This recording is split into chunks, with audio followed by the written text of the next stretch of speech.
Assalamualaikum warahmatullahi wabarakatuh.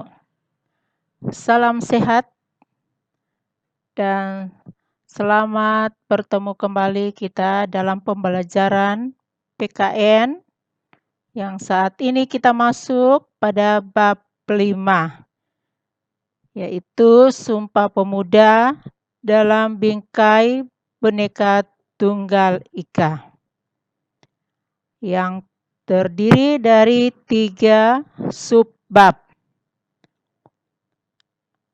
Subbab yang pertama, arti dan makna Sumpah Pemuda dalam perjuangan kemerdekaan Republik Indonesia. Kedua, memaknai semangat kejuangan pemuda dalam perjuangan kemerdekaan Republik Indonesia. Ketiga, nilai semangat Sumpah Pemuda masa sekarang. Nah, itulah yang akan dibahas pada bab 5 ini, terdiri dari 3 subbab. Nah, kita masuk pada subbab yang pertama, yaitu arti dan makna Sumpah Pemuda dalam perjuangan kemerdekaan Republik Indonesia.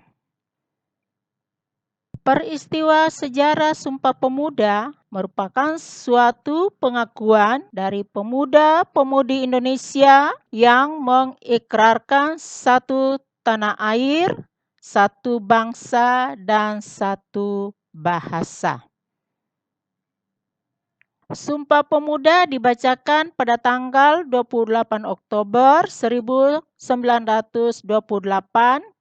hasil rumusan dari Kerapatan Pemuda-Pemudi atau Kongres Pemuda II Indonesia yang hingga kini setiap tahunnya diperingati sebagai Hari Sumpah Pemuda. Sumpah Pemuda merupakan babak baru bagi perjuangan bangsa Indonesia karena perjuangan yang bersifat lokal, kedaerahan, berubah menjadi perjuangan yang bersifat nasional. Para pemuda sadar bahwa perjuangan yang bersifat lokal adalah sia-sia. Mereka juga sadar bahwa hanya dengan persatuan dan kesatuan cita-cita kemerdekaan dapat diraih. Nah, pada tahun 1908, bangsa Indonesia mulai bangkit. Di bab sebelumnya, kita sudah membahas bahwa kebangkitan bangsa Indonesia ini ditandai dengan berdirinya Budi Utomo. Nah, berdirinya Budi Utomo mendorong bermunculannya organisasi pemuda seperti Trikoro Darmo, Jong Sumatra Nenbon, Jong Ambon, Jong Minahasa, Jong Selebes. Yang pertama, Trikoro Darmo. Trikoro Darmo didirikan oleh R. Satiman Wiryo Sanjoyo dengan kawan-kawan di Gedung Stovia, Jakarta pada tahun 1915. Trikoro Darmo merupakan cikal bakal Jong Java. Trikoro Darmo memiliki 3 visi mulia, yaitu sakti berarti kekuasaan dan kecerdasan, budi berarti bijaksana, dan bakti berarti kasih sayang. Visi ini kemudian dikembangkan dalam 3 tujuan Trikoro Darmo sebagai berikut. Pertama, mempererat tali persaudaraan antara siswa-siswi Bumi Putra pada sekolah menengah dan kejuruan. Kedua, menambah pengetahuan umum bagi anggotanya. Yang ketiga, membangkitkan dan mempertajam peranan untuk segala bahasa dan budaya.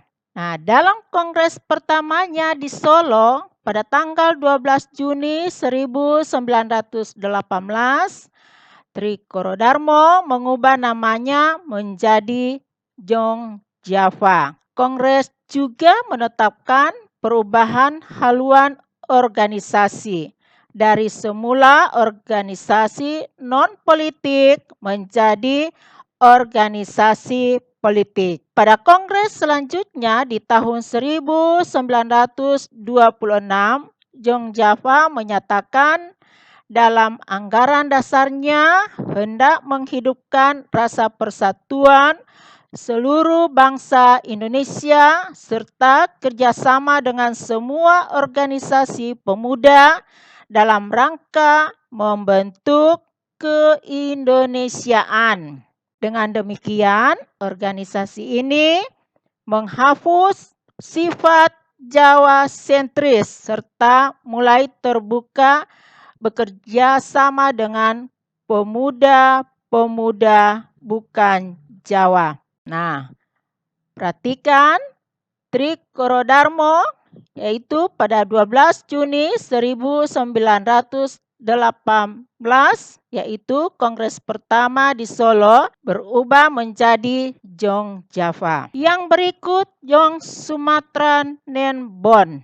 Organisasi Kepemudaan Persatuan Pemuda Pelajar Sumatera atau Jong Sumatranen Bon didirikan pada tahun 1917 di Jakarta. Jong Sumatranen Bon melahirkan tokoh-tokoh besar seperti Muhammad Hatta, Muhammad Yamin, dan Bahdar Johan. Pada kongres ketiga, Jong Sumatranen Bon melontarkan pemikiran Muhammad Yamin, yaitu anjuran agar penduduk Nusantara menggunakan bahasa Melayu sebagai bahasa pengantar dan bahasa persatuan. Selanjutnya, Jong Ambon didirikan pada tahun 1918.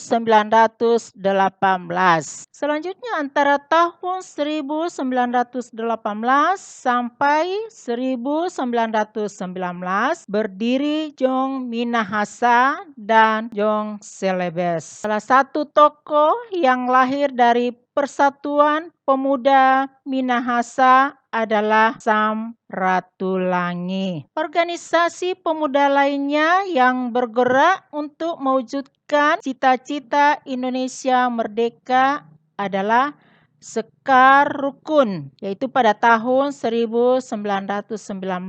Jong Betawi tahun 1927 dan Jong Bataksbon 1925. Semua organisasi di atas nantinya mendorong lahirnya Sumpah Pemuda. Organisasi kepemudaan yang tidak berlatar belakang suku dan kedaerahan adalah Perhimpunan Indonesia. Perhimpunan Indonesia paling gencar mengumandangkan persatuan bangsa Indonesia di Belanda. Lahirnya berbagai organisasi pemuda dan adanya keinginan pemuda untuk bersatu, para pemuda menghimpunkan dirinya dalam Kongres Pemuda. Kongres Pemuda terdiri dari Kongres Pemuda 1 dan Kongres Pemuda 2. Nah, Kongres Pemuda 1 yaitu pada tahun 1926 di Yogyakarta. Kongres ini menghasilkan atau berhasil merumuskan pertama, cita-cita Indonesia merdeka menjadi cita-cita semua pemuda Indonesia. Dan kedua, semua perkumpulan pemuda berdaya upaya menggalang persatuan organisasi pemuda dalam satu wadah. Nah, itu Kongres Pemuda 1. Kongres Pemuda 2 atau dikenal sebagai Kongres Pemuda 28 Oktober 1928. Itu dilaksanakan dalam 3 sesi di 3 tempat yang berbeda oleh penggagasnya. Organisasi Perhimpunan Pelajar-Pelajar Indonesia atau disingkat dengan PPPI. Kongres ini dihadiri oleh berbagai wakil organisasi kepemudaan, yaitu Jong Java, Jong Batak, Jong Celebes, Jong Sumatra Nenbon, Jong Islaminten-Bon, Jong Ambon, dan lainnya, serta pengamat dari pemuda Tionghoa seperti Qui Chiang Hong, John Lau Chuan Hock, Oi Kei Siang, dan Choi Chin Kui.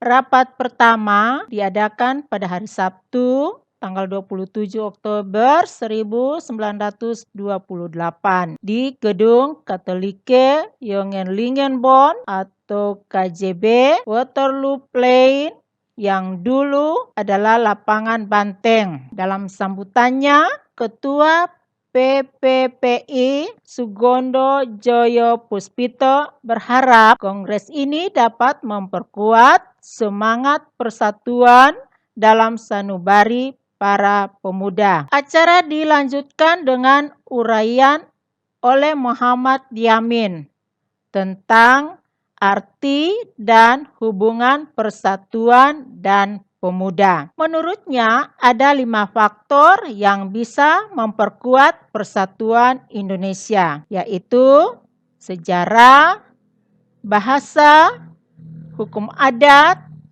pendidikan, dan kemauan. Rapat kedua diadakan pada hari Minggu, tanggal 28 Oktober 1928, yaitu di Gedung OS Java Bioskop. Pada rapat kedua ini membahas masalah pendidikan. Kedua pembicara, Purnomo Wulan dan Sarmidi Mangun Sarkoro, berpendapat bahwa anak harus mendapat pendidikan kebangsaan. Harus pula ada keseimbangan antara pendidikan di sekolah dan di rumah. Anak juga harus dididik secara demokratis.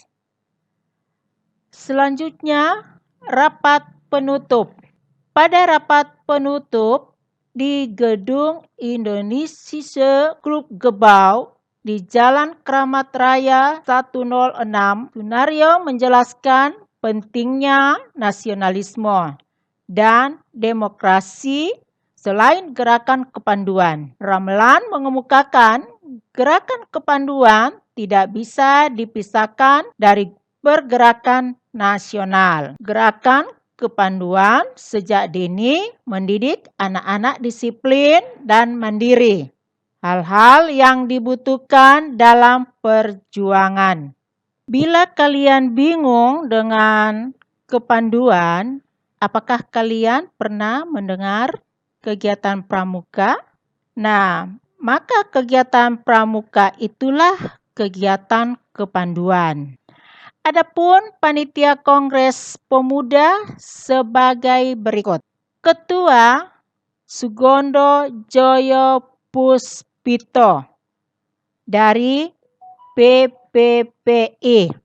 Wakil Ketua RM Joko Marsaid dari Jong Java. Sekretaris Muhammad Yamin dari Jong Sumatra Nenbon. Bendahara Amir Sarifuddin dari Jong Batak Bon. Pembantu 1 Johan Muhammad Chai dari Jong Islaminten Bon. Pembantu 2 Kaja Sungkana dari Pemuda Indonesia. Pembantu 3 Senduk dari Jong Celebes. Pembantu 4 Yohanes Leimena dari Jong Ambon. Pembantu 5 Rohyani Suud dari Pemuda Kaum Betawi. Rumusan Sumpah Pemuda ditulis oleh Muhammad Yamin pada selembar kertas ketika Mr. Sunario sebagai utusan kepanduan tengah berpidato pada sesi terakhir Kongres. Sumpah tersebut awalnya dibacakan oleh Sugondo dan kemudian dijelaskan secara panjang lebar oleh Muhammad Yamin. Isi dari Sumpah Pemuda hasil Kongres Pemuda kedua adalah sebagai berikut. Kami putra dan putri Indonesia mengaku bertumpah darah yang satu tanah Indonesia. Kedua, kami putra dan putri Indonesia mengaku berbangsa yang satu, bangsa Indonesia. Ketiga, kami putra dan putri Indonesia menjunjung bahasa persatuan, bahasa Indonesia. Dalam peristiwa Sumpah Pemuda yang bersejarah tersebut, diperdengarkanlah lagu kebangsaan Indonesia untuk yang pertama kali yang diciptakan oleh W.R. Supratman. Lihat suasananya seperti di gambar ini. W.R. Supratman sementara pegang biola melakukan lagu Indonesia Raya. Nah, lagu Indonesia Raya dipublikasikan pertama kali pada tahun 1928 pada media cetak Surat Kabar Sinpo dengan mencantumkan teks yang menegaskan bahwa lagu itu adalah lagu kebangsaan. Lagu itu sempat dilarang oleh pemerintah kolonial Hindia Belanda, tetapi para pemuda terus menyanyikannya. Demikianlah materi bab 5 subbab pertama dengan topik peran perjuangan pemuda dalam organisasi kepemudaan. Jadi, tadi sudah dibahas bagaimana para pemuda mulai membentuk organisasi-organisasi yang baru setelah Budi Utomo yang masih bersifat kedaerahan. Hingga akhirnya bersatu mengikrarkan Sumpah Pemuda melalui Kongres Pemuda 28 Oktober 1928, yakni satu tanah air, satu bangsa, dan satu bahasa. Semoga materi yang sudah dipaparkan tadi dapat bermanfaat dan dapat dimengerti. Sampai jumpa di materi selanjutnya. Wassalamualaikum warahmatullahi wabarakatuh. Salam sehat.